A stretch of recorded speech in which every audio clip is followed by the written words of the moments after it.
कहानी का ये 13वां भाग देखने से पहले इसके पहले सभी भाग अवश्य देखें। वीर अधीरा के सिर को प्यार से सहलाता रहा और अधीरा को नींद आ गई। वीर ने उठने की कोशिश की पर अधीरा ने उसे उठने नहीं दिया, तो वीर अपना सिर बेड से टिकाकर बैठ गया और उसे भी बैठे बैठे नींद आ गई। उधर दूसरी तरफ अधीरा के पापा और माँ अपने कमरे में सो रहे थे। अधीरा अचानक अवधेश जी चीखते हुए नींद से जागकर उठ बैठे। अवधेश जी के चीखने की आवाज सुनकर कल्याणी जी भी एकदम से जाग गईं और अपने बेड के साइड की लाइट जलाकर अवधेश जी को पसीने से लथपथ हुए देखा तो घबराकर उनकी पीठ को सहलाते हुए बोले, क्या हुआ? आप ऐसे चीखे क्यों और इतने घबराए हुए क्यों हैं? मगर अवधेश जी कल्याणी जी की बात को अनसुना करके एकदम बेड से छलांग लगाकर उतरे और तेजी से दरवाजा खोलकर कमरे से बाहर निकल गए। सुनिए, अरे सुनिए, बताइए तो सही क्या हुआ? कल्याणी जी उन्हें आवाजें देती हुई उनके पीछे भागी। अवधेश जी अधीरा के कमरे के सामने जाकर एकदम से दरवाजा खोलकर अंदर चले गए। कल्याणी जी भी हैरान परेशान सी उनके पीछे पीछे अंदर चली गई। अवधेश जी ने अंदर जाकर देखा तो बिस्तर पर सपना अकेली गहरी नींद में सो रही थी, मगर उसके गालों पर आंसुओं के निशान बता रहे थे कि सोने से पहले वो देर तक रोई है। सपना को अकेली सोई देखकर अवधेश जी सारे कमरे में ऐसे देखने लगे जैसे किसी को ढूंढ रहे हों। अवधेश जी की बेचैन नजरें देखकर कल्याणी जी ने धीरे से उनके कंधे पर हाथ रखकर कहा, अधीरा को ढूंढ रहे हैं? वो यहाँ नहीं है, वो अपने पति के पास है, याद है ना आपको? अवधेश जी ने बेचारगी भरी नजर से कल्याणी जी को देखा, फिर मायूसी से नजर झुकाकर चुपचाप सिर झुकाकर बाहर चले गए। कल्याणी जी ने एक नजर सपना को देखा, फिर उसके पास जाकर उसकी चादर ठीक से उसके ऊपर डालते हुए उसके बालों पर प्यार से हाथ फेरते हुए मन में बोली, जानती हूँ अधीरा ने हर किसी को निराश किया है, सबकी आंखों में आंसू भरकर चली गई वो, मगर अब हमें उसके बिना जीने की आदत डालनी होगी। बस एक ही फिक्र है कि उसके उठाए गए इस कदम से कहीं तेरी खुशियों पर कोई असर ना पड़े। फिर वो उसके माथे को प्यार से चूम कर बाहर चली गई और धीरे से कमरा बंद करके अपने कमरे में चली गई। सुबह जब वीर की आंख खुली तो उसकी गर्दन में दर्द और अकड़न महसूस हुई, क्योंकि वो रात भर बेड से टेक लगाकर बैठा बैठा ही सो रहा था, जिसकी वजह से उसकी गर्दन में अकड़न आ गई थी। उसने अपनी गर्दन को 2-3 बार इधर उधर घुमाया, फिर उसने सिर घुमाकर अपने साइड में देखा तो उसके होंठों पर मुस्कान आ गई। उसके बगल में अधीरा बेसुध सो रही थी। इस वक्त वो दुनिया से बेखबर अपने आप में सिमटकर गहरी नींद सो रही थी। वीर ने उसे प्यार से देखा तो फिर अपना हाथ बढ़ाकर उसके चेहरे पर बिखरे बालों को चेहरे से हटाकर कान के पीछे कर दिया, फिर धीरे से उसके माथे को चूमकर धीरे से बोला, गुड मॉर्निंग माय लव, हमारी शादी की पहली सुबह मुबारक हो। अधीरा ने मुंह बना लिया और कसमसा कर नींद में ही बोली, तंग ना कर सपना, रात भर उस जल्लाद ने सपने में आकर तंग किया और अब तू ना परेशान कर मुझे, नहीं तो मुंह तोड़कर रख देना है मैंने तेरा, चल भाग यहाँ से। कहकर उसने कंबल में मुंह छुपा लिया और दूसरी तरफ करवट लेकर फिर से सो गई। वीर थोड़ा गुस्से से बोला, जागते हुए तो हमें जल्लाद बुलाती ही है मैडम, नींद में भी हमें जल्लाद नाम से ही बुला रही है, अब ये बताते हैं इसे कि हम चीज क्या है। कहकर वीर उठकर खड़ा हो गया और अपनी कमर पर हाथ रखकर गुस्से से उसे घूरने लगा। फिर कुछ सोचकर उसकी आंखों में चमक आ गई और होंठों पर एक शैतानी मुस्कुराहट लाकर बाथरूम में चला गया और कुछ ही सेकंड बाद वापस आया तो उसके हाथ में पानी की एक बाल्टी थी। उसने बेखबर सो रही अधीरा को घूर कर देखा और बोला, अब देखो इस जल्लाद का कमाल। कहकर उसने उस बाल्टी का सारा पानी अधीरा पर उड़ेल दिया। पानी पड़ते ही अधीरा चिल्लाती हुई हड़बड़ाकर उठ बैठी, मामा हमारे कमरे की छत टूट गई, सारी बारिश हमारे ऊपर पड़ रही है। फिर उसने आंखें खोलकर इधर उधर देखा तो उसे बेड के साइड में कमर पर हाथ रख के अपनी आंखें सिकोड़कर उसे घूरते हुए वीर नजर आया। उसे देखकर अधीरा ने भी अपनी आंखें सिकोड़कर गर्दन आगे करके हैरानी से उसे देखा, फिर नाव में सिर हिलाकर अपने दोनों हाथों से अपनी आंखें मलने लगी। आंखें मलकर उसने फिर से वीर को देखा, फिर अपने होंठों पर मुस्कान लाकर खुद से ही बोली, सपना है, ये जल्लाद तो अब तेरे सपनों में भी आने लगा है। इतना कहकर वो गीले बिस्तर से उठकर सोफे पर जाकर लेट गई। ये देखकर वीर की हैरानी से आंखें बड़ी हो गई और वो मुंह खोले उसे हैरानी से देखने लगा और खुद से ही बोला, क्या बीवी मिली है यार, कुंभकर्ण का फीमेल वर्जन। इस पर इतना पानी डालकर हमने अपना बिस्तर गीला कर दिया, इसकी नींद फिर भी नहीं भागी। फिर वो उसके पास आकर उसका हाथ पकड़कर उसे उठाते हुए बोला, उठो। अधीरा बिना आंखें खोले एक झटके से अपना हाथ छुड़ाकर उसके हाथ पर मारते हुए बोली, सपना की बच्ची, मार दूंगी मैं तुझे फिर से मुझे तंग किया तो। फिर मुंह बनाकर बोली, आए बड़ी मुझे जगाने, भाग यहाँ से। वीर चिढ़ते हुए बोला, अरे ओ फीमेल कुंभकर्ण, नींद से जागो, आंखें खोल कर देखो, तब तुम्हें नजर आएगा कि तुम कहाँ हो और कौन तुम्हें जगा रहा है। अधीरा पेट के बल लेटी हुई थी। वीर की बात सुनकर उसने सिर घुमाकर एक आंख से अपने साइड में देखा तो वीर को देखकर उसकी आंख पूरी खुल गई। फिर दोनों आंखों से उसे छोटी आंखें करके अच्छी तरह से देखकर झटके से उठकर बैठ गई और वीर को घूर कर देखा और थोड़े से गुस्से में बोली, आप यहाँ क्या कर रहे हैं और आप यहाँ आए कैसे मेरे कमरे में। वीर बोला, आंखें खोल कर देखो जरा, ये तुम्हारा कमरा नहीं हमारा कमरा है। अधीरा बार बार आंख बंद और खोलकर बोली, ओह रियली, तो फिर मैं आपके कमरे में क्या कर रही हूँ। वीर चिढ़कर बोला, कुंभकर्ण की तरह सो रही हो, हमने बाल्टी भरकर पानी डाला मगर फिर भी तुम्हारी नींद नहीं खुली, कितना सोती हो यार तुम। अधीरा सोफे पर खड़ी हो गई और अपने भीगे हुए कपड़ों को देखकर बोली, हाँ ये पानी आपने मुझ पर डाला, ऐसा कैसे कर सकते हैं आप, लड़कियों के साथ ऐसा कौन करता है, इतने भी मैनर्स नहीं है क्या आपके पास। वीर उसे घूर कर बोला, ओ हेलो, खुद को देखो, खुद के मैनर्स कहाँ हैं, कोई अपने पति से इस तरह से बात करता है क्या, किसी ने सिखाया नहीं तुम्हें कि पति से कैसे बात करते हैं। अधीरा चौंक कर बोली, पति।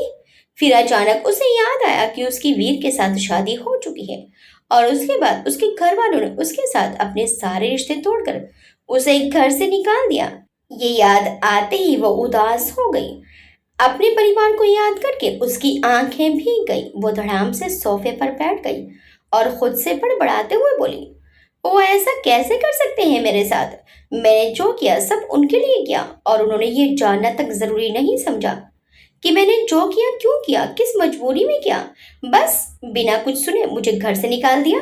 फिर एकदम अपने गालों पर छल के आंसू साफ करके बोली, तो ठीक है, अगर उन्हें मेरी जरूरत नहीं है तो मुझे भी उनकी कोई जरूरत नहीं है। देखना, अब मैं भी उस घर में कभी नहीं जाऊंगी, जब तक वो खुद मुझे नहीं बुलाएंगे मैं उनसे मिलने नहीं जाऊंगी। माँ और पापा की याद आएगी तब भी नहीं जाऊंगी, उनको मेरी याद आएगी फिर भी नहीं जाऊंगी, कभी नहीं बताऊंगी उन्हें कि मैंने ये शादी क्यों की। वीरू से देखकर बोला, तुम ये उन्हें बता भी नहीं सकती, हमारी एग्रीमेंट की शर्तों के मुताबिक तुम ये बात किसी को भी नहीं बता सकती, सपना को भी नहीं और ना किसी बाहर वाले के सामने। तुम हमारे साथ पति पत्नी वाला बिहेव करोगी। अधीरा एकदम से उठकर छुटते हुए बोली, याद है मुझे, और आप तो मुझसे बात ही मत करो, ये सब कुछ आपकी वजह से हुआ है। एक बार ये एग्रीमेंट खत्म होने दो, फिर देखना ऐसी बैंड बजाऊंगी ना मैं आपकी, दिन में तारे नजर आ जाएंगे। आप जानते नहीं है कि कौन हूं मैं, अधीरा चौहान। अधीरा चौहान के साथ पंगा लिया है आपने। वीर बोला, अधीरा वीर प्रताप सिंह ठाकुर। अधीरा चौंक कर बोली, क्या। अधीरा, तुम्हारा नाम अब मिस अधीरा चौहान नहीं, मिसेस अधीरा वीर प्रताप सिंह ठाकुर है। शादी के बाद लड़कियों का सरनेम बदल जाता है ना, वो अपने पिता के नाम से नहीं पति के नाम से पहचानी जाती है, तो तुम भी अब चौहान नहीं ठाकुर सरनेम से पहचानी जाओगी। अधीरा बोली, मैं कोई अपना नाम नहीं बदलने वाली, और रखो अपने पास अपना ठाकुर, मैं तो चौहान ही रहूंगी। बड़े आए मेरा नाम बदलने वाले।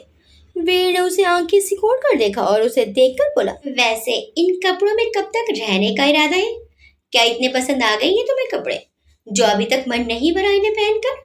अधीरा तुनक कर उठी और उसे घूरते हुए बोली, मुझे कोई शौक नहीं है ये कपड़े पहनने का, और पसंद, मिट्टी का तेल छिड़क कर आग लगाकर जलाने का मन कर रहा है इन्हें मेरा। वीर उसे छुड़ाते हुए बोला, और रियली, तो फिर अभी तक पहन क्यों रखे हैं। अधीरा अपनी उंगली उसकी तरफ पॉइंट करके बोली, आपकी वजह से। वीर हैरानी से बोला, मेरी वजह से।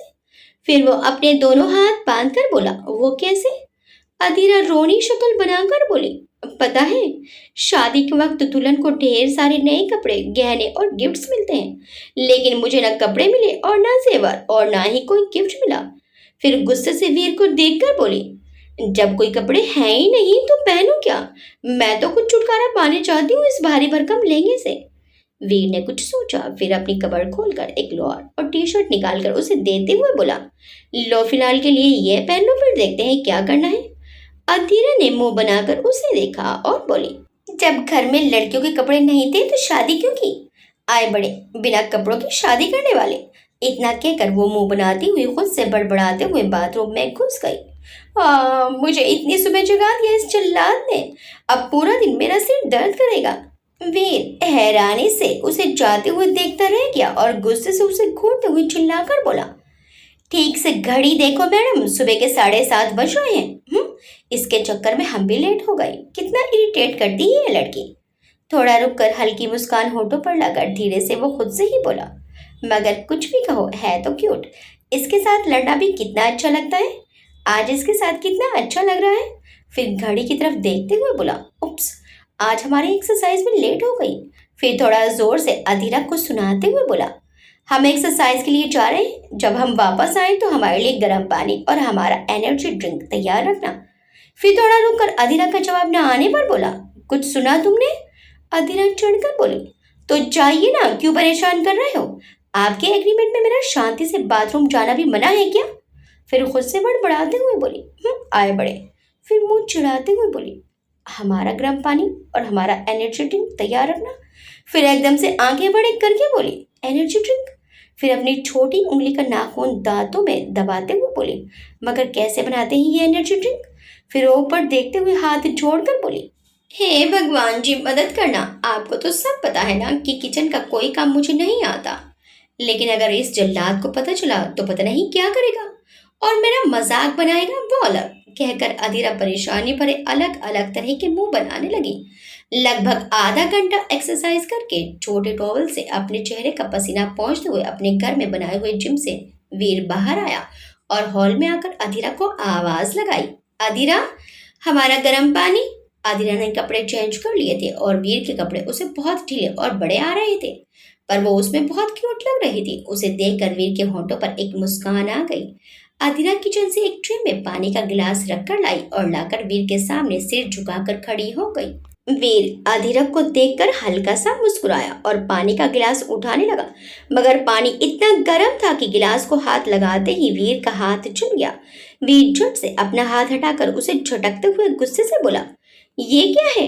अधीरा असमंजस अंदाज में बोली, आपने ही तो बोला था कि गर्म पानी तैयार रखना, तो ये गर्म पानी ही है। वीर अपनी जुली उंगलियों में मुंह से फूंक मारते हुए बोला, मगर इतना गर्म पानी कौन करता है? अगर हम इसे पी लेते तो हमारा पूरा मुंह जल जाता। अधीरा अपनी आंखें बड़ी करके बोली, तो आपको ये गर्म पानी पीना है? वीर उसे घूर कर बोला, तो तुम्हें क्या लगा ये एक गिलास पानी हमने नहाने के लिए मांगा है? अधीरा मुंह बनाकर बोली, तो आप तो कुंवर वीर प्रताप सिंह ठाकुर हैं, कुछ भी कर सकते हैं। वीर हैरानी से बोला, व्हाट नॉनसेंस, जाओ हमारा एनर्जी ड्रिंक लेकर आओ। अधीरा खुद से बड़बड़ाते हुए बोली, पहले ही इतनी एनर्जी हो रखी है और एनर्जी लेकर क्या करेंगे? वीर आंखें छोटी करके उसे घूरते हुए बोला, व्हाट, कुछ कहा तुमने? अधीरा हकलाकर बोले, कुछ नहीं, मैं क्या कहूंगी, मैं कह भी क्या सकती हूँ। वीर रुक रुक कर बोला, हमने तुमसे अपना एनर्जी ड्रिंक मांगा था। अधीरा इधर उधर देखते हुए बोली, वो मुझे नहीं आता एनर्जी ड्रिंक बनाना। वीर अपने दोनों हाथ कमर पर रख कर बोला, अच्छा तो आता क्या है तुम्हें? अधीरा बोली, मुझे चाय बनाना आता है और कॉफी भी बनाना आता है, और हाँ मुझे ना मैगी बनाना भी आता है, सपना ने सिखाया था मुझे। वीर उसे घूर कर बोला, तो तुम्हें सपना को सिखाना चाहिए, ना कि तुम्हें उससे सीखना चाहिए। अधीरा चिढ़कर बोली, देखिए ये हम दोनों बहनों का मामला है, आपका इससे कोई मतलब नहीं है। वीर गहरी सांस लेकर बोला, तो ठीक है, नहीं रखते हम कोई मतलब। बंसी बंसी। वीर की आवाज सुनकर किचन में से बंसी अपने गले में पहने गमछे से हाथ साफ करते हुए आया और बोला, जी साहब। वीर अधीरा को देखकर बोला, आज से आपकी किचन के काम से छुट्टी, क्योंकि आज से किचन का सारा काम हमारी प्यारी बेबी करेगी। फिर वो मुस्कुराते हुए अधीरा को देखकर बोला, माई स्वीट हार्ट वाइफ, शादी के बाद पति की सेवा करना हर पत्नी का फर्ज है, तो ये फर्ज तो आपको निभाना पड़ेगा ना। तो चलो शुरू हो जाओ। तब तक हम शावर लेकर आते हैं, कहकर वीर सीढ़ियां चढ़कर अपने कमरे में चला गया और अधीरा हैरानी से आंखें फाड़े वीर को घूरती रह गई, क्योंकि जाते हुए वीर जो बॉम्ब उसके सर पर फोड़ कर गया था, उससे अधीरा का सारा वजूद ही हिल गया था। अधीरा गुस्से से पैर पटकती हुई वीर के पीछे चली गई। वीर कबर्ड में से अपने पहनने के लिए कपड़े देख रहा था, तब तनतनाती हुई अधीरा कमरे में आई और गुस्से से नथुने फुलाकर वीर के आगे खड़ी हो गई और अपनी कमर पर दोनों हाथ रखकर बोली, आप खुद को समझते क्या हैं? कहीं के शहंशाह हैं जो आपका हर हुक्म हमें सर झुकाकर मानना पड़ेगा है क्या आप? वीर ने एक सेकंड के लिए उसे देखा, फिर प्यार से मुस्कुराते हुए एक हाथ उसके गाल पर रखकर बोला, तुम्हारे पति? आदिरा बड़ी अदा से मुस्कुराकर बोली, पति? ओ, और मैं आपकी पत्नी यानी इस घर की मालकिन। फिर वो अचानक चीख पड़ी, और आप मुझे इस घर की नौकरानी बनाना चाहते हैं, और वो भी फ्री की? फिर वो वीर को उंगली दिखाकर बोली, आप अगर ये समझते हैं कि मैं यहाँ आपकी नौकरानी बनने आई हूँ तो कान खोलकर सुन लीजिए आप, मैं ऐसा कुछ नहीं करूंगी। मैं कोई काम वाम नहीं करने वाली यहाँ, समझे आप? वीर उसकी उंगली में अपनी उंगली फंसाकर उसकी उंगली नीचे करते हुए बोला, उंगली नीचे? ये एटीट्यूड जाकर किसी और को दिखाना।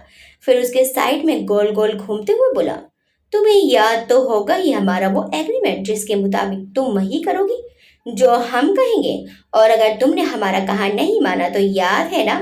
फिर उसके सामने खड़ा होकर गर्दन थोड़ी आगे करके उसकी आंखों में देखकर बोला, हम क्या कर सकते हैं? अधीरा उसकी आंखों में आंखें डालकर पूरे कॉन्फिडेंस के साथ बोली, शायद आप मेरी शर्त भूल रहे हैं कि अगर शादी के बाद आपने मेरे परिवार को कोई भी नुकसान पहुंचाया तो हमारी ये डील खत्म हो जाएगी, तो मुझे ऐसी धमकियां देना बंद कीजिए। वीर उसे घूर कर बोला, और रियली? लेकिन अगर तुमने हमारी बात नहीं मानी तो हम कुछ भी कर सकते हैं। हमारे एग्रीमेंट में ये शर्त ऐड है कि तुम्हें हमारी हर बात माननी होगी। अधीरा बोली, लेकिन हमारी डील में कहीं भी ये नहीं लिखा है कि मुझे आपके घर की नौकरानी बनना होगा। मैं आपकी बीवी बनकर आई हूँ, आपकी फ्री की नौकरानी नहीं, समझे आप? वीर आंखें छोटी करके बोला, एक्सक्यूज मी, अपने घर का काम करने से तुम नौकरानी नहीं बन जाओगी। अधीरा मुंह बनाकर बोली, मुझे कोई खाना वाना बनाना नहीं आता। वीर बोला, थोड़ा सीख लो, मगर खाना तो तुम्हें ही बनाना है। फिर उसके करीब आकर एकदम उसके कान के पास अपना मुंह ले जाकर धीरे से बोला, क्योंकि खाना तो हम आज तुम्हारे हाथ से बना ही खाएंगे। वीर के इतने करीब आने से उसकी सांसों की गर्म हवा उसकी गर्दन पर पड़ रही थी, जिससे अधीरा एकदम जम सी गई। दिल की धड़कनें तेज होने लगी, सांसें रुक सी गई। एक अजीब सा एहसास दिल में कुल बुलाने लगा और एक धुंधला सा अक्स उसकी आंखों में उभरने लगा। तो अधीरा ने कसकर अपनी आंखें बंद कर ली और दोनों हाथों से दुपट्टे को अपनी मुट्ठियों में भींच कर खड़ी रही। उसे यह एहसास अच्छा लग रहा था। वीर अपनी बात कहकर उससे थोड़ा दूर हटा और अधीरा को देखकर मुस्कुराने लगा। फिर झूठा गुस्सा दिखाकर बोला, अब यहाँ खड़ी क्या कर रही हो? जाओ जाकर हमारे लिए ब्रेकफास्ट बनाओ, हमें ऑफिस के लिए तैयार होना है। वीर की आवाज सुनकर अधीरा ने झट से अपनी आंखें खोली और गुस्से से उसे घूरने लगी। फिर कुछ सोचकर मुस्कुराने लगी, जी जरूर, अभी बनाती हूँ। ये कहकर उसने तीखी नजर से वीर को देखा, फिर रहस्यमय मुस्कान होठों पर लिए वहां से चली गई। उसके जाने के बाद वीर थोड़ा हैरानी से खुद से बोला, चली गई इतनी आसानी से? वीर सावधान रहना, ये अधीरा है, इतनी आसानी से ये बात मान जाए ऐसा हो ही नहीं सकता। जरूर इसके खुराफाती दिमाग में कुछ चल रहा है। फिर बेचारा सा मुंह बनाकर ऊपर देखते हुए बोला, हे ऊपर वाले, बचा लेना हमें हमारी बद दिमाग बीवी से। फिर अफसोस में सिर झटक कर वीर वॉशरूम में घुस गया। ऑफिस जाने के लिए तैयार होकर एक हाथ में अपना ऑफिस बैग पकड़कर और दूसरे हाथ से फोन कान से लगाकर किसी से बात करते हुए वीर सीढ़ियां उतर रहा था। नीचे आकर उसने फोन पर अपनी बात खत्म की और फोन बंद करके अपनी बैंड की जेब में डालकर इधर उधर देखते हुए बोला, बंसी बंसी। बंसी भागकर पास आया, जी साहब। वीर बोला, अधीरा कहाँ है? क्या ब्रेकफास्ट रेडी हो गया? बंसी कुछ बोले बिना सिर झुकाकर इधर उधर देखने लगा। उसे कुछ न बोलते देखकर वीर थोड़े कठोर स्वर में बोला, हमने कुछ पूछा है, अब कुछ बोलोगे? वीर हड़बड़ाकर बोला, हाँ हाँ साहब। फिर साइड में देखकर बुरा सा मुंह बनाकर बोला, हम क्या जाने, उन्होंने हमें हमारे ही किचन से बाहर निकाल दिया और ना जाने क्या क्या किए जा रही है। वीर चौंक कर बोला, व्हाट? अधीरा कहाँ है? बंसी ने अपने हाथ से किचन की तरफ इशारा किया तो वीर किचन की तरफ चल पड़ा।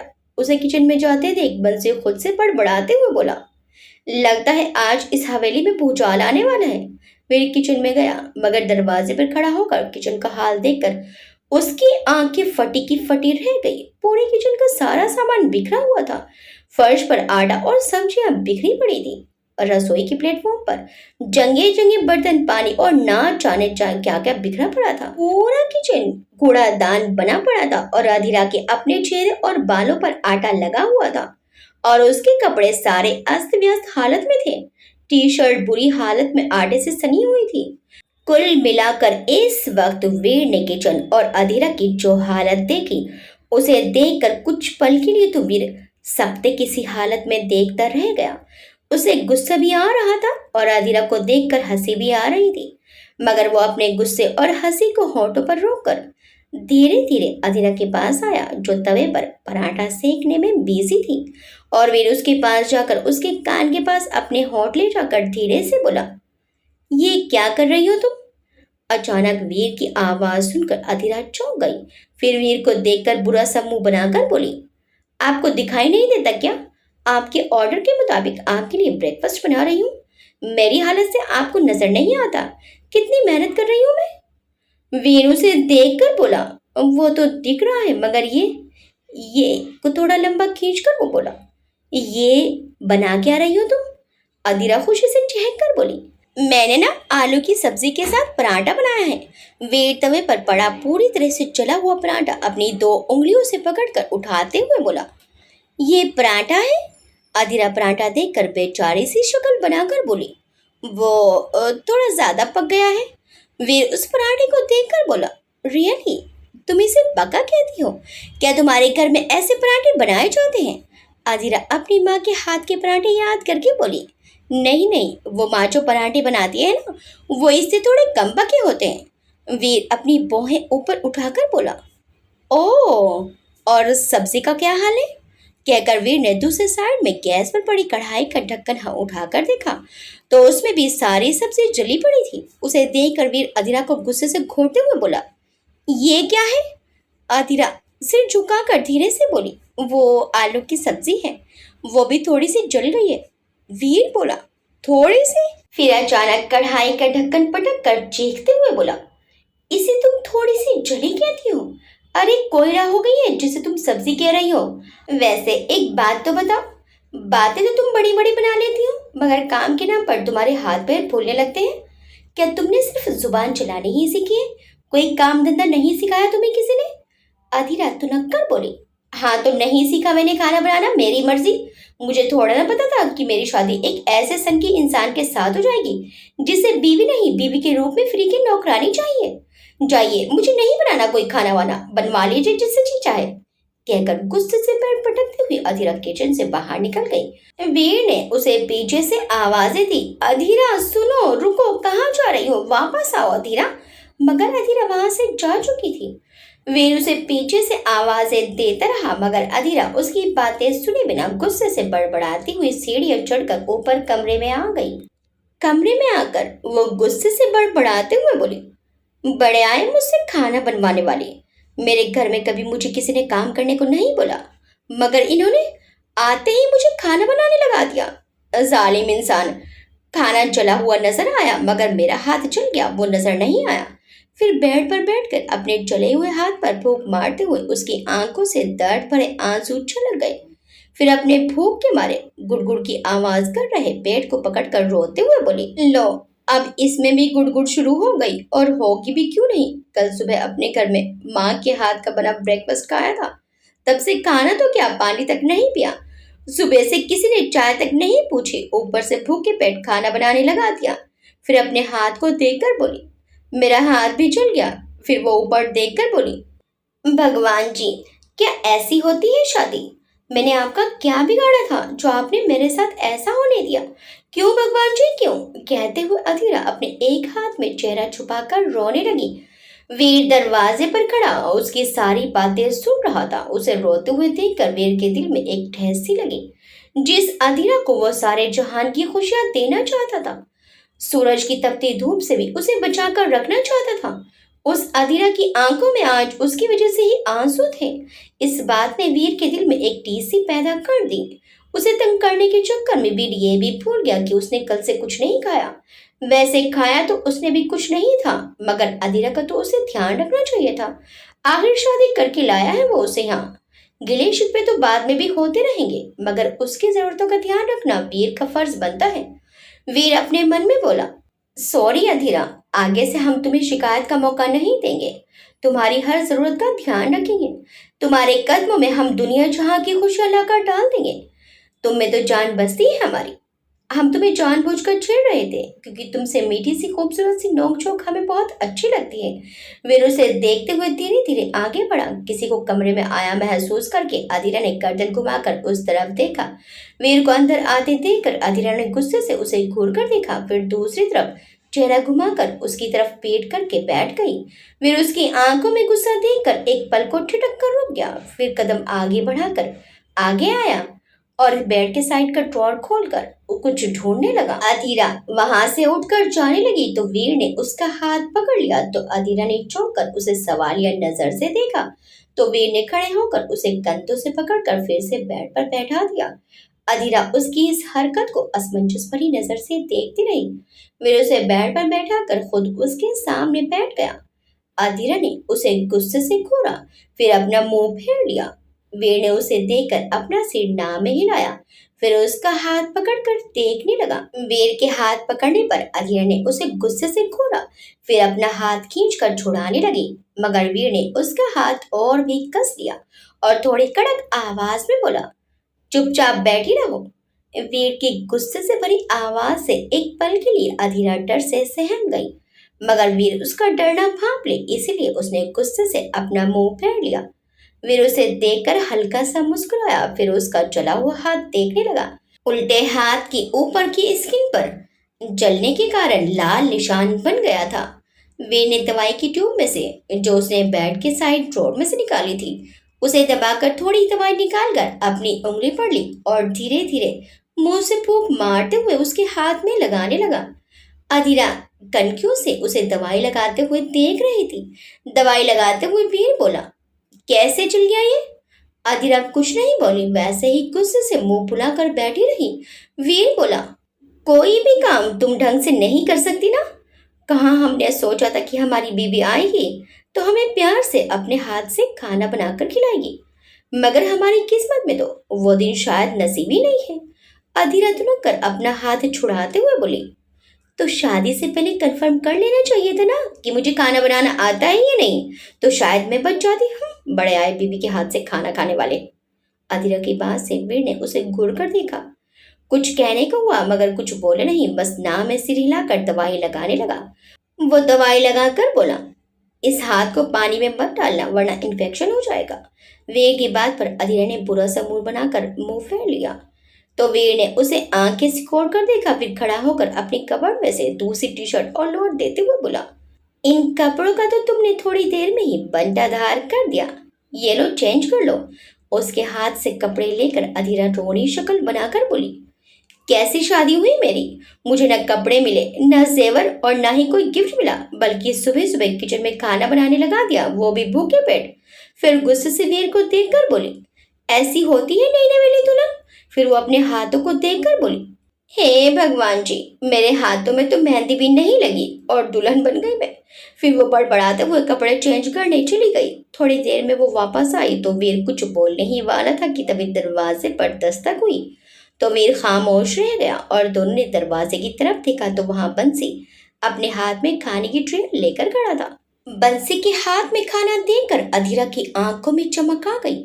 अगले ही पल वो दौड़कर दरवाजे पर गई और बंसी के हाथ से खाने की ट्रे लेकर खुशी से चहकते हुए बोली, खाना। और वो उससे खाने की ट्रे लगभग छीनते हुए लेकर वापस बेड पर बैठ गई और इधर उधर देखे बिना जल्दी जल्दी खाना खाने लग गई। वीर ने उसे हैरानी से देखते हुए कहा, ऐसे ही भुक्कड़ों की तरह खाना शुरू कर दिया? पहले हाथ तो धो लेती। अधीरा मुंह का खाना खाते हुए बोली, मुंह भी धुलाया और भूख भी लगी है तो भुक्कड़ की तरह ही खाऊंगी ना। आपसे अच्छे तो बंसी जी हैं जिनको कम से कम मेरी भूख का ख्याल तो आया। आपने तो भूखा ही मार देना था मुझे।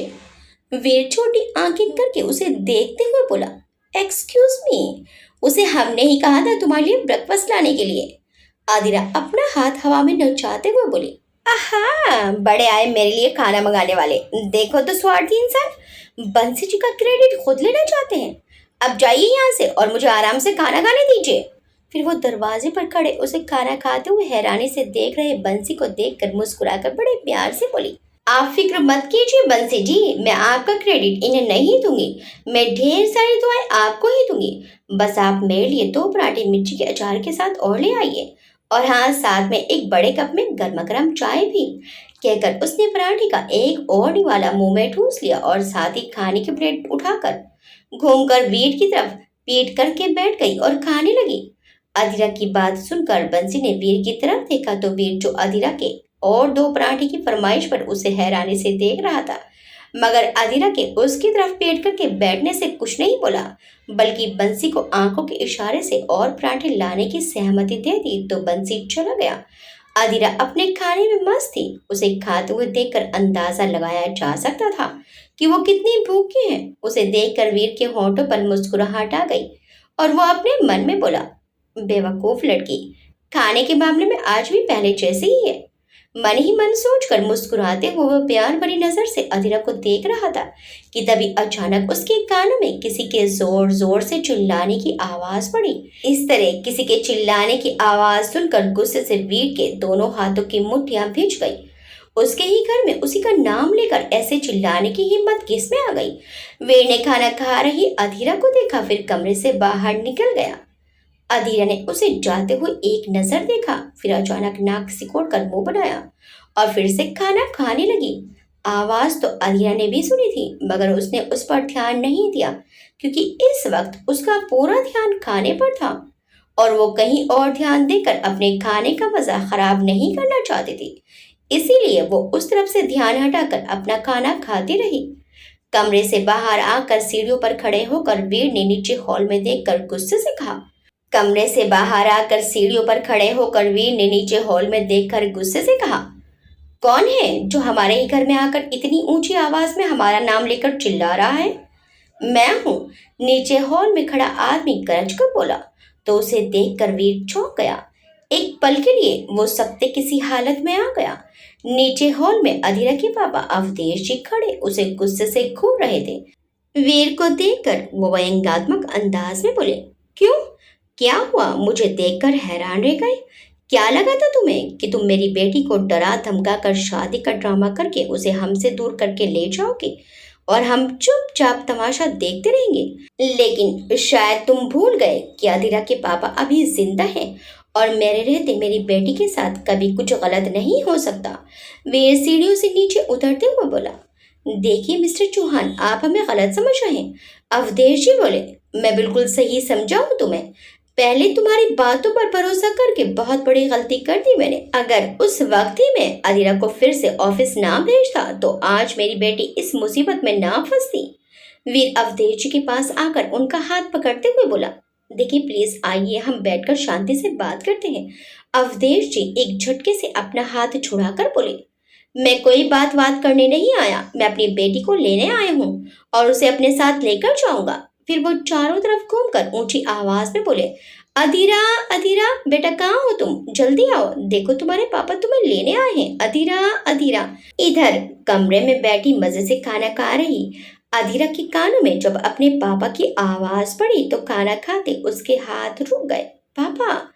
फिर अगले ही पल अधीरा बेड से छलांग लगाकर उतर गई। पापा, पापा आ गए, पापा। खुशी से चीखते हुए अधीरा कमरे से बाहर की तरफ दौड़ पड़ी। इधर अवधेश जी के मुंह से अधीरा को ले जाने की बात सुनकर वीर को गुस्सा आ गया। वो गुस्से से भड़क कर बोला, आप ऐसे नहीं कर सकते। अधीरा हमारी बीवी है और आप हमारी इजाजत के बिना उसे नहीं ले जा सकते।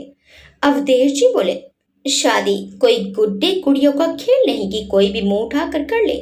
शादी में कुछ रस्में और रीति रिवाज होते हैं जो 2 परिवारों को जोड़ते हैं। अगर ऐसे ही शादियां होने लगी तो माँ बाप का और रीति रिवाजों का कोई मोल ही नहीं रहेगा। मैं नहीं मानता ऐसी शादी को जो एक खेल की तरह की गई हो। और इस बार क्या धमकी दी है तुमने मेरी बेटी को, जो डर कर उसने बिना किसी को कुछ बताए इतना बड़ा कदम उठा लिया। वीर कुछ बोलने ही जा रहा था कि तभी पापा, अधीरा की आवाज सुनते ही वीर के शब्द होठों पर ही रुक गए। वो गर्दन उठाकर सीढ़ियों पर खड़ी अधीरा को देखने लगा। अपनी आंखों में आंसू भरे होठों पर मुस्कान लिए वो अपने पापा को देख रही थी। अधीरा को देखकर अवधेश जी की आंखों में भी आंसू छलक गए, मगर अपने होठों पर मुस्कुराहट बिखेर कर उन्होंने अधीरा की तरफ अपनी प्यारी बाहें फैला दी। अपने पापा का ये प्यार देखकर अधीरा की आंखों से आंसुओं की बरसात होने लगी। अचानक वो बेतहाशा दौड़ती हुई अवधेश जी के गले से लग गई और गले से लगकर किसी बच्चे की तरह फूट फूट कर रो पड़ी। कुछ देर रोने के बाद अधीरा अलग हुई और बोली, पापा आप आ गए। मैं जानती थी कि कोई कुछ भी कहे मगर मेरे पापा मुझे जरूर समझेंगे। आप मुझसे नाराज तो नहीं है ना पापा? और माँ, क्या माँ भी मुझसे नाराज है? अवधेश जी प्यार से उसका चेहरा हाथों में लेकर बोले, तू तो जान है हमारी, तुझसे कैसे नाराज हो सकते हैं हम? और तू तो जानती है ना कि तू कितनी भी गलतियां करे तेरे पापा तुझसे ज्यादा देर तक नाराज रह ही नहीं सकते। और कल्याणी तो तेरी फिक्र में पूरी रात नहीं सोई। तू जानती है ना उसे हमेशा तेरी ही फिक्र रहती है। उसने ही मुझे तुम्हें लाने भेजा है। फिर वो उसका हाथ पकड़कर बोले, चल घर चल, तुझे यहाँ रहने की कोई जरूरत नहीं है, चल अपने घर चल। अधीरा बोली, मगर पापा दादाजी। अवधेश जी बोले, तो उनकी फिक्र मत कर, मैं उनसे बात करूंगा, उन्हें मानना ही होगा। कहकर वो अधीरा का हाथ पकड़कर उसे अपने साथ ले जाने लगी, मगर अधीरा उनके साथ आगे नहीं बढ़ पाई। अधीरा को अपने साथ आता ना देखकर अवधेश जी ने पीछे पलट कर देखा तो वीर ने अधीरा का हाथ पकड़ रखा था। वो गुस्से से बोला, अधीरा कहीं नहीं जाएगी, बीवी है वो हमारी, शादी की है इसने हमारे साथ, और आप कोई नहीं होते हमारी मर्जी के बगैर हमारी बीवी को ले जाने वाले। अधीरा हमें छोड़कर कहीं नहीं जाएगी, वो यहीं रहेगी हमारे साथ। अवधेश जी भी उसी गरज के साथ बोले, इसका फैसला तुम नहीं करोगे, ये फैसला अधीरा करेगी कि उसे किसके साथ रहना है। कहकर अवधेश जी ने अधीरा की तरफ देखा तो वीर भी अधीरा का फैसला जानने के लिए उसको देखने लगा। और अधीरा असमंजस भरी नजर से कभी वीर को तो कभी अपने पापा को देखने लगी। मगर इससे पहले कि अधीरा कुछ कहती, वीर ने एक झटके से उसे खींचकर अवधेश जी से उसका हाथ छुड़ा लिया और उसे अपने पास खींच लिया और उसे कंधों से पकड़कर उसकी आंखों में देखकर चेतावनी के लहजे में बोला, तुम उनके साथ नहीं जा सकती अधीरा, हमारी शादी हो चुकी है और तुम हमारी बीवी हो और अब तुम्हें हमारे साथ ही रहना है। समझ रही हो ना हमारी बात? कहते हुए वीर ने उसे आंखों के इशारे से धमकी दी कि अगर वो गई तो इसका अंजाम क्या हो सकता है। अधीरा उसकी आंखों के इशारे को बखूबी समझ चुकी थी। अवधेश जी वीर की बात सुनकर उसके पास आकर गुस्से से बोले, तुम मेरे ही सामने मेरी बेटी को डराने की कोशिश कर रहे हो तो हमारी पीठ पीछे क्या करते होंगे? फिर वो अधीरा को देखकर बोले, अधीरा बेटा, तुम्हें इससे डरने की जरूरत नहीं है, तुम्हारे पापा के रहते ये तुम्हारा कुछ नहीं बिगाड़ सकता। फिर वो अधीरा का हाथ पकड़कर बोले, चलो मेरे साथ। कहकर अवधेश जी उसका हाथ पकड़कर ले जाने लगे।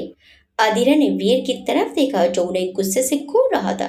वीर की आंखों में गुस्सा देखकर अधीरा डर गई और मन में सोचने लगी, अगर मैं पापा के साथ चली गई तो कहीं गुस्से में आकर वीर मेरे परिवार को घर से ना निकाल दे। घर से बेघर होकर सब कहाँ जाएंगे? इस उम्र में दादाजी ये बिल्कुल भी बर्दाश्त नहीं कर पाएंगे। अगर अगर उन्हें कुछ हो गया तो? और फिर मैंने ये शादी अपना घर बचाने के लिए ही तो की है। नहीं, मैं नहीं जा सकती। पापा को दुख तो होगा लेकिन बेघर होने के दुख से ज्यादा तो नहीं होगा ना। अधीरा को वहीं खड़े देख अवधेश जी ने पलट कर देखा और कड़क आवाज में कहा, अधीरा, वहां खड़ी क्या सोच रही हो, चलो। फिर गुस्से भरी नजर से वीर को देखकर बोले, वो कुछ नहीं कर पाएगा, तुम मेरे साथ चलो, चलो अधीरा। अधीरा अवधेश जी से अपना हाथ छुड़ाकर, आई एम सॉरी, सॉरी पापा, मैं आपके साथ नहीं जा सकती। अवधेश जी हैरानी से बोले, अधीरा। अधीरा आंसू भरी आंखों से अपने पापा को देखकर बोली, प्लीज पापा, इससे ज्यादा मैं आपसे कुछ नहीं कह सकती, प्लीज मुझे माफ कर दीजिए। इतना कहकर अधीरा रोते हुए भागकर सीढ़ियों से चढ़कर अपने कमरे में चली गई। उसके जाने के बाद वीर ने राहत की सांस ली, मगर अधीरा का रोना उसका दिल दुखा गया। वीर अवधेश जी की तरफ देखकर बोला, अब अगर आपने अधीरा का जवाब सुन लिया हो तो आप जा सकते हैं। वीर ने स्तब्ध होकर भागकर जाती हुई अधीरा को देख रहे अवधेश जी से कहा तो अवधेश जी ने चौंक कर वीर को ऐसे देखा जैसे उन्होंने वीर की बात सुनी ही ना हो। तो वीर अपनी बात को बदलते हुए बोला, लेकिन सॉरी, हमें याद आया अब तो आप हमारे ससुर जी हैं, तो इस नाते हमें आपकी खातिरदारी करनी चाहिए। तो आइए बैठिए, हम आपकी क्या सेवा कर सकते हैं? आप क्या पीना पसंद करेंगे? चाय, कॉफ़ी या फिर कुछ ठंडा मंगाएं? आपके लिए जो इस वक्त आपके गर्म दिमाग के लिए भी ठीक रहेगा। अवधेश जी ने जलती हुई नजर से उसे देखा, फिर उसकी शर्ट का कॉलर पकड़कर बोले, ये मत समझना कि मेरी बेटी अकेली है और तुम उसके साथ कुछ भी करोगे। तुम मेरी बेटी को मजबूर कर सकते हो मगर मुझे नहीं। उसे देखकर इतना तो मुझे यकीन हो गया है कि कुछ तो तुमने गलत किया है, जो उसने चाहते हुए भी मेरे साथ चलने से इनकार कर दिया। लेकिन मेरी एक बात हमेशा याद रखना कि मेरी बेटी को मजबूर या लाचार समझने की गलती बिल्कुल भी मत करना। मेरी नज़र साए की तरह अपनी बेटी पर रहेगी। अगर तुमने उसे जरा सी भी तकलीफ दी तो फिर तुम्हें मुझसे कोई नहीं बचा सकेगा। तुम्हारी ये करोड़ों की दौलत भी नहीं, समझे? एक बार मैं अपनी बेटी को खोते खोते बचा हूँ, मगर अब मैं किसी को कोई मौका नहीं दूंगा अपनी बेटी को तकलीफ देने का। इस बार जान ले लूंगा मैं उसकी, जो भी मेरी बेटी को तकलीफ का जिम्मेदार होगा। कहकर एक झटके से अवधेश जी ने वीर को छोड़ दिया। फिर एक नजर ऊपर जहां अधीरा भाग कर गई थी देखकर फिर गुस्से भरी नजर वीर पर डालकर वहां से जाने के लिए दरवाजे की तरफ चल पड़े। दरवाजे पर जाकर फिर वो रुके और पीछे पलटकर वीर को देखकर उसे वार्निंग भरे अंदाज में बोले, ये तो मैं पता लगा ही लूंगा कि आखिर ये शादी का राज क्या है, और इसमें अगर तुम्हारी कोई भी साजिश नजर आई तो मुझे कोई नहीं रोक पाएगा अपनी बेटी को यहाँ से ले जाने से, खुद अधीरा भी नहीं। कहकर फिर वो वहां से तेज तेज कदम भरते हुए चले गए। वीर ने उन्हें जाते हुए देखा, फिर एक फीकी सी मुस्कान अपने होंठों पर लाकर खुद से बोला, बहुत खुशकिस्मत है अधीरा, जिसके पास आप जैसे माँ बाप हैं जो किसी भी हाल में अपनी बेटी पर से विश्वास नहीं खोते। काश इससे थोड़ा सा भी विश्वास हमारे बाबा ने हम पर किया होता तो आज हम भी अपने घर अपने परिवार के साथ होते। मगर सोचते हुए उसकी आंखों में आंसू आ गए। अपनी आंखों के आंसू साफ करके वो फिर दरवाजे की तरफ देखकर खुद से बोला, मगर जिसके माँ बाप आप जैसे हों उसे अगर कोई चाहे भी तो कोई नुकसान नहीं पहुंचा सकता। आपका प्यार और आशीर्वाद हमेशा उसकी रक्षा करेगा। बेफिक्र रहिए मिस्टर चौहान, आपकी अधीरा हमारे पास हमेशा सुरक्षित रहेगी। हमारा प्यार है वो, हम भले ही उससे कितना भी नाराज रहें मगर उसे कभी कोई तकलीफ नहीं पहुंचाएंगे। हम अधीरा को किसी से भी नुकसान नहीं पहुंचाने देंगे। अवधेश जी निराश होकर अपने घर लौटे तो उन्हें देखकर कल्याणी जी बोली, आप आ गए, मैं कब से आपका इंतजार कर रही थी। कैसी है मेरी अधीरा? आप उसे अपने साथ लेकर नहीं आए? अवधेश जी ने आंसू भरी आंखों से उन्हें देखा तो उन्हें देखकर कल्याणी जी का कलेजा मुका गया। वो घबरा कर बोली, ये क्या, आपकी आंखों में आंसू? आप आइए, यहाँ बैठिए। कल्याणी जी ने अवधेश जी का हाथ पकड़कर उन्हें बेड पर बैठाया और टेबल पर रखे पानी के जग में से एक गिलास में पानी भरकर उन्हें पीने को दिया। अवधेश जी ने 2 घूंट मुश्किल से पिया और गिलास कल्याणी जी को पकड़ा दिया। कल्याणी जी गिलास लेकर टेबल पर रखकर बोली, क्या हुआ, आप इतने हताश से क्यों लग रहे हैं? आपकी आंखों में आंसू देखकर मेरा दिल घबरा रहा है। बताइए ना क्या हुआ वहाँ। और आप तो अधीरा को लेने गए थे ना, तो फिर उसे लेकर क्यों नहीं आए? अवधेश जी ने एक मायूस सी नजर से कल्याणी जी को देखा, फिर वहां जो कुछ हुआ वो सब बता दिया। सब कुछ सुनकर एक गहरी सांस लेकर अवधेश जी के कंधे पर हाथ रखकर कल्याणी जी बोली, जो हुआ ठीक ही हुआ, अधीरा ने सही फैसला लिया। अवधेश जी हैरानी से उन्हें देखकर बोले, ये क्या कह रही हो तुम? वो शादी शादी नहीं, धोखा है, एक साजिश है। अधीरा वहां कभी खुश नहीं रहेगी। कल्याणी जी बोली, वो शादी चाहे जैसे भी हुई हो मगर शादी तो हुई है ना, और अब वो दोनों पति पत्नी हैं, इस बात को हम झुटला नहीं सकते। और अधीरा ने भी इस सच्चाई को स्वीकार कर लिया है, तभी तो वो आपके साथ नहीं आई, क्योंकि वो जानती है कि अब उसके पति का घर ही उसका घर है। अवधेश जी एकदम खड़े हो गए और गुस्से से बोले, ये क्या कह रही हो तुम? किस जमाने की बातों को लेकर बैठी हो तुम? अब वो जमाने नहीं रहे जब लड़कियां इस तरह की अनचाही शादी निभाने को मजबूर होती थी। आज जमाना बदल गया है और मैं अपनी बेटी को उस इंसान के साथ घुटन भरी जिंदगी जीने के लिए मजबूर नहीं होने दूंगा। कल्याणी जी बोली, आप समझ क्यों नहीं रहे? अवधेश जी बोले, समझो तुम कल्याणी, ये हमारी बेटी की जिंदगी का सवाल है। पता नहीं वीर ने अपने किस मकसद से उससे शादी की है और किस तरह से अधीरा को मजबूर किया है। वो हमारी अधीरा को खुश कैसे रखेगा? कल्याणी जी बोली, उसका चाहे जो भी मकसद हो, लेकिन मुझे हमारी अधीरा पर पूरा भरोसा है। वो इस मजबूरी की शादी को एक प्यार भरे अटूट रिश्ते में बदल कर रहेगी। अवधेश जी बोले, और अगर ऐसा ना हुआ तो? कल्याणी जी बोली, तो हम है ना, उसे संभाल लेंगे। लेकिन उससे पहले हमें उसे एक मौका तो देना चाहिए ना, उस रिश्ते को मजबूत बनाने का। अवधेश जी मायूसी से दोबारा बिस्तर पर बैठते हुए बोले, पता नहीं और कितने दुख लिखे हैं मेरी बेटी के नसीब में। मेरी हंसती खेलती मासूम सी गुड़िया की जिंदगी ये कैसी उलझनों में फंस कर रह गई।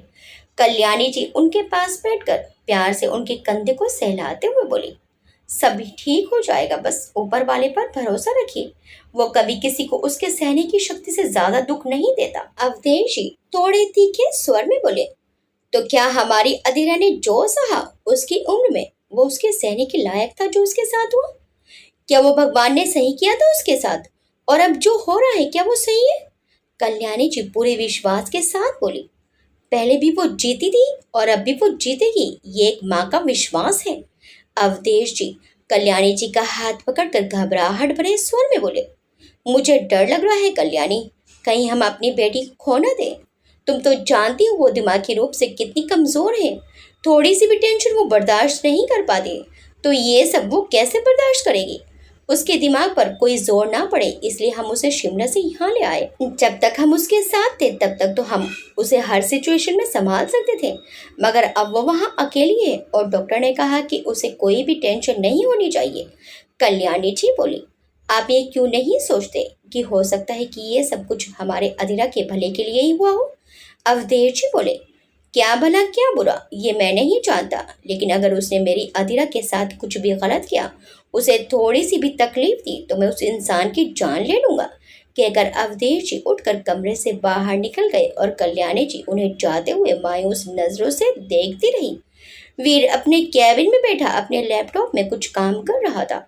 उसके हाथ लैपटॉप के कीबोर्ड पर तेजी से चल रहे थे कि तभी अनुराग उसके सामने आकर खड़ा हो गया। वीर ने उसे एक नजर देखा, फिर अपने काम में लग गया और बिना उसकी ओर देखे बोला, क्या बात है, कुछ बोलोगे नहीं क्या? अगर कुछ काम है तो बोलो, वरना जाओ। तुम्हारे टाइम पास के लिए हमारे पास टाइम नहीं है, बहुत काम है हमें। अनुराग परेशान से स्वर में बोला, वो अधीरा। अधीरा का नाम सुनकर वीर के हाथ रुक गए और माथे पर बल लाकर वो अनुराग को देखकर बोला, अधीरा? क्या हुआ अधीरा को? अनुराग बोला, कुछ लोग अधीरा की फोटो लोगों को दिखाकर उसे ढूंढ रहे हैं। मुझे फोटो दिखाकर उन्होंने मुझसे पूछा कि मैंने उसे कहीं देखा है या नहीं। वीर माथे पर बल लाकर बोला, तो तुमने क्या कहा? अनुराग बोला, मना कर दिया। वीर ने अनुराग को प्रश्न भरी नजर से देखकर पूछा, कौन थे वो लोग? अनुराग बोला, ठीक नहीं लग रहे थे वो, कुछ गुंडे जैसे लग रहे थे। वीर चौंक गया, व्हाट? लेकिन वो लोग अधीरा को क्यों ढूंढ रहे थे? उनका अधीरा से क्या लेना देना? अनुराग बोला, यही सोचकर मैंने उनका पीछा किया। वीर ने पूछा, तो क्या पता चला? अनुराग बोला, फिलहाल तो कुछ नहीं, मगर मैंने उन लोगों के पीछे अपने 2 आदमी लगा दिए हैं, उनकी हर गतिविधि पर नजर रखने के लिए। गुड वर्क अनुराग, लेकिन हमें लगता है कि इसके पीछे जरूर कोई और होगा। अनुराग बोला, पता चल जाएगा। अगर इसके पीछे कोई और है तो वो लोग जरूर उससे मिलेंगे और फिर हमारे आदमी जान जाएंगे कि उनके पीछे कौन है। मगर हमें अधीरा का ध्यान रखना होगा, वो किसी खतरे में ना पड़ जाए। वीर गुस्से में बोला, अधीरा अब हमारी बीवी है और हमारे पास है, और हमारे पास उसे कोई खतरा छू भी नहीं सकता। अनुराग बोला, आई नो, मगर फिर भी ध्यान रखना कि वो अकेले घर से बाहर ना निकले। वीर बोला, तुम फिक्र मत करो, हम इसे कुछ नहीं होने देंगे। अनुराग के जाने के बाद वीर सोच में पड़ गया। वीर मन में सोचते हुए बोला, अब ये क्या नई मुसीबत है? कौन हो सकता है अधीरा को ढूंढने वाला?